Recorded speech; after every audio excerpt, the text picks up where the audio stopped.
And now, Booker T. Washington was actually an admirer of Jewish entrepreneurial spirit and assimilation. Booker T. Washington never made that mistake again. Still in late 1904, he warned the Institute business educators that too much of the school's business was being placed in the hands of a few Jewish businesses in Montgomery when, quote, in creating public sentiment in favor of the institutions, the Jews cannot be of much service. If, however, the business was to go to some Jewish merchant, Booker T. Washington wanted it given to Jacques Loeb, who in earlier hard times had extended credit to the Institute in the face of Gentile merchants, collusive threats to boycott Loeb if he helped the Tuskegans. Booker T. Washington rarely ever forgot a slight, but never a friend. Black private education in the South still depended entirely on Northern money, although it was coming to Tuskegee from some new places. In 1912, the school solicited 5-year pledges, and the donors included no Carnegie, no Rockefeller, no Huntington, Peabody, Wanamaker, Ogden, or Baldwin, all of whom had been so crucial in the building of the school. About 1/5 of the money still came from Boston, chiefly from the Mason family. The influence of money slowly eroded the principles that Booker T. Washington established Tuskegee on.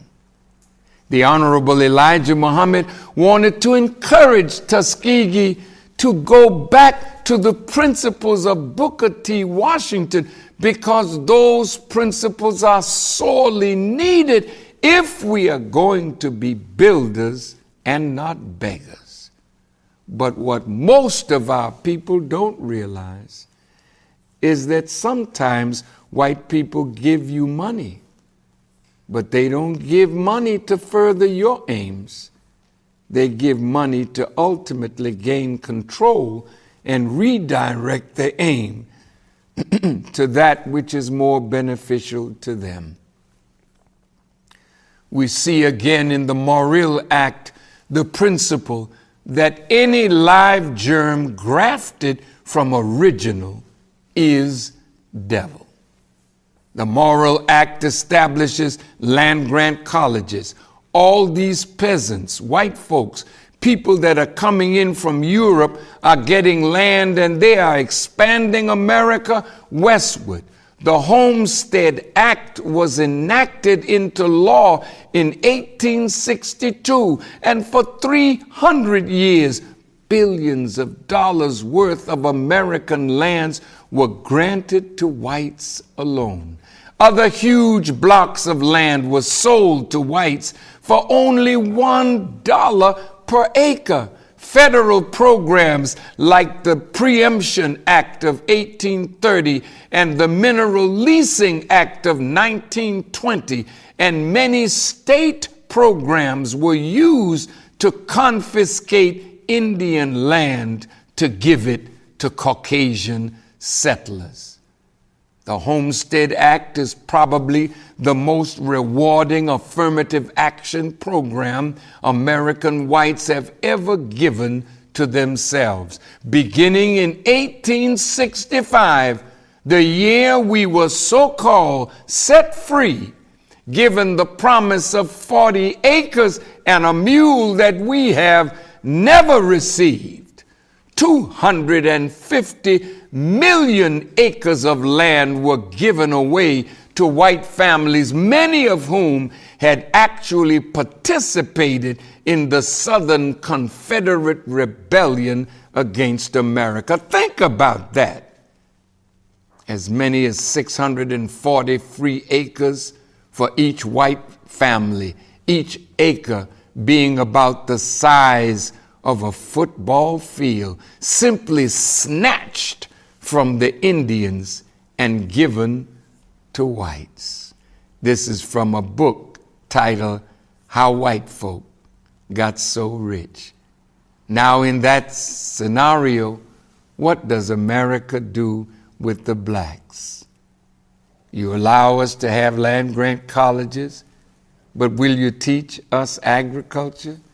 Will you teach us military science? Will you teach us engineering and other useful skills to produce real wealth? Tell me, how do you take people away from real wealth production? When you give a man land and you give him the means to work that land and the knowledge of how to farm and develop products from that land, you are giving them the means of the production of real wealth. But if you want to take real wealth from them, you have to take from them the thought of land and the love of the land. So, the enemy wanted to teach us to serve them. So they took us away from the love of the land, from the desire to own the land, from the desire to produce products from the land. It's that transgenic process all over again. The enemy creates a theology school, the way Howard started. Many of the HBCUs started as theology or Christian schools. So give the black one and keep them from getting into real wealth production. You start introducing them to liberal arts, and everything that was given into liberal arts began to destroy the very meaning of the land-grant colleges.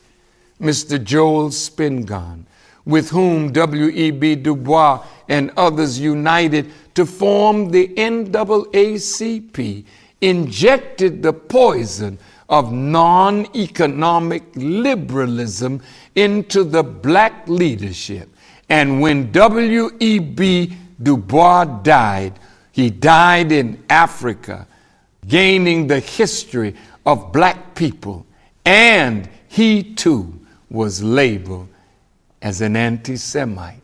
If you introduce this transgenic germ into an educational system that is designed to build wealth, then that transgenic germ of liberal arts was brought in, ultimately killing off the education in agriculture, in science, in engineering, as well as military science. And now you have a bunch of so-called Negroes that have all these degrees, none of which have been useful in creating real wealth for our people. Professional brothers and sisters, your education helps you to accrue wealth for yourself, but not be a part of wealth production for our people. They excluded us out of trade unions, like the largest union, American Federation of Labor, which was run by Samuel Gompers, where they had the motto, pardon the expression, never let a nigger pick up a tool. You can find that in The Secret Relation Between Blacks and Jews, Volume 2. It's like a germ that is mental that you introduce into something that has already shown the capability of freeing you and granting you real production of wealth. Then you inject that in, and ultimately begins to erode and ultimately kill the idea of Booker T. Washington and independence. That same seed that you can inject into a natural thing that would alter the genetic makeup of that thing and then make it an enemy to the natural thing is what was done to us on an educational level. And that's why today it doesn't make any difference how many degrees we have. We have not yet been productive at all for the majority of our people.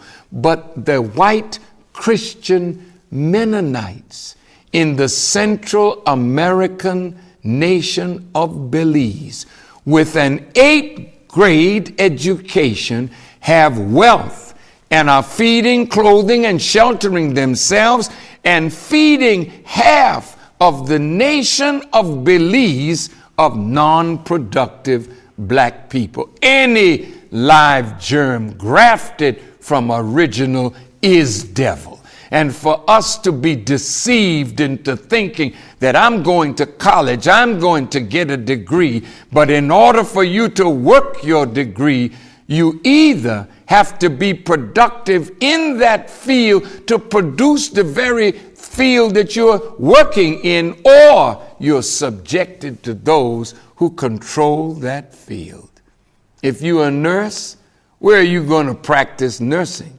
If you don't produce a clinic or a hospital, and the idea of producing is not in us, so our education is for the benefit of others. And if they have no place to put us, we are frustrated. Look how many college graduates are frustrated today. Look how many of us have graduated with master degrees and PhD degrees, but we are non-productive for the good of a people, but just for ourselves.